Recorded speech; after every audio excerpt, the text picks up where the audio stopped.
In one of his final acts in office, President Obama shortened the sentences of 209 prisoners, pardoned 64 individuals on Tuesday. The list included Army whistleblower Chelsea Manning, longtime imprisoned Puerto Rican independence activist Oscar Lopez Rivera, and retired U.S. Marine Corps General James Cartwright. But missing from the list is 71-year-old Native American activist Leonard Peltier. Later in the program, we'll look at the cases of Peltier and Oscar Lopez Rivera, but first to Chelsea Manning, who's now set to be free May 17th after Obama shortened her sentence from 35 years to 7. According to her attorney, she's already the longest-held whistleblower in U.S. history. She's been in military custody since May 2010. Manning leaked more than 700,000 classified files and videos to WikiLeaks about the wars in Iraq and Afghanistan and U.S. foreign policy. She's been subjected to long stretches of solitary confinement and denied medical treatment related to her gender identity. Chelsea Manning attempted to commit suicide twice last year. Joining us now are two of her attorneys. Nancy Hollander is Manning's appellate attorney. Chase Strangio of the ACLU represents Manning in a lawsuit against the Pentagon for denial of medical care related to her gender dysphoria. Also with us is The Intercept's Jeremy Scahill, author of the recent piece, The True Scandal of 2016 Was the Torture of Chelsea Manning. We welcome you all to Democracy Now! Chase Strangio, your response to what President Obama did yesterday. Well, I first want to thank you and everyone who's supported Chelsea over the years. The reality is that this was a mass mobilization effort, keeping her story alive, led by Chelsea herself and all of the people who made sure that nobody forgot the justice that she fought for and the incredible symbol of democratic principles and advocacy that she really embodies. Yesterday was an incredible day for us who care about her.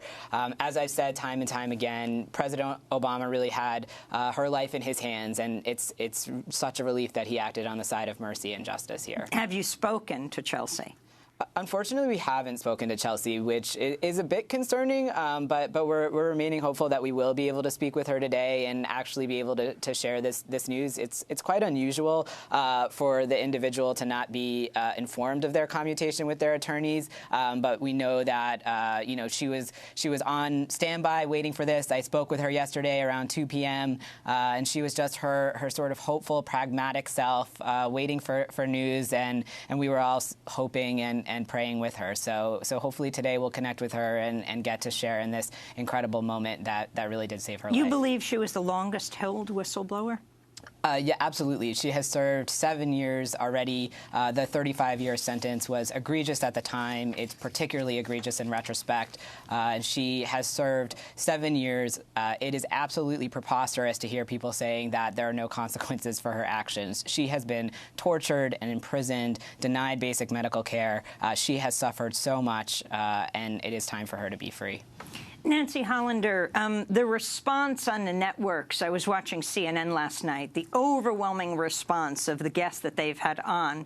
Let me go to some of the comments. Republican House Speaker Paul Ryan released a statement protesting the commutation, saying, quote, "This is just outrageous. Chelsea Manning's treachery put American lives at risk and exposed some of our nation's most sensitive secrets. President Obama now leaves in place a dangerous precedent that those who compromise our national security won't be held accountable for their crimes." Meanwhile, Republican Senator John McCain of Arizona called the commutation a grave mistake that may, quote, "encourage further acts of espionage and undermine military discipline." He added, quote, "Thousands of Americans have given their lives in Afghanistan and Iraq, upholding their oaths and defending this nation. Chelsea Manning broke her oath and made it more likely that others would join the ranks of her fallen comrades. Her prison sentence may end in a few months, but her dishonor will last forever," McCain said. Nancy Hollander, your response. It's just false. The Secretary of Defense at the time, Gates, said that the worst that happened was some embarrassment for the United States. There was not a single individual ever identified who was harmed by what Chelsea did. What Chelsea did actually helped the United States. It helped Americans. It helped people around the world understand about human rights violations, understand bring war home to people. She wanted people to see what happens to somebody who gets killed, what happens to people in Iraq and Afghanistan. She wanted to make this real so that we would stop doing these kinds of things to people.